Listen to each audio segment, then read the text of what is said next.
ایک دانا شخص کی دو بیٹیاں تھیں۔ ایک کسان کو بیاہ دی، دوسری بیٹی کی شادی کوزہ گر یعنی مٹی کے برتن بنانے والے کے ساتھ کر دی۔ 1 سال بعد بیٹیوں کے حال احوال جاننے کے لیے وہ شخص ان کے گاؤں اور شہر چلے جاتے ہیں۔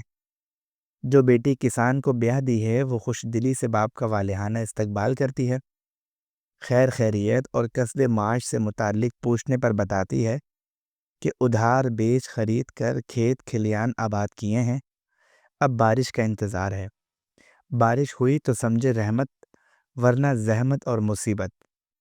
وہاں سے رخصت ہو کر کمہار کی بیوی کے پاس پہنچتے ہیں۔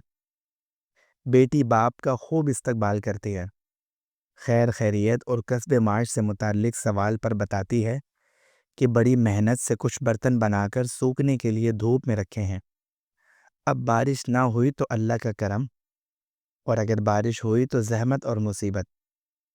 وہ شخص گھر پہنچتا ہے، بیگم دونوں بیٹیوں کا حال پوچھتی ہے۔ وہ جواب دیتے ہیں کہ بارش ہوئی تو الحمدللہ، اور اگر بارش نہ ہوئی تو بھی الحمدللہ۔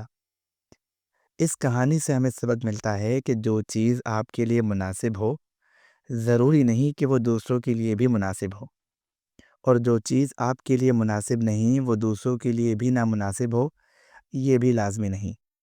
یہ دنیا ہے، یہ ایسی ہی ہے، لہٰذا ہر حال میں اللہ کا شکر ادا کرنا چاہیے۔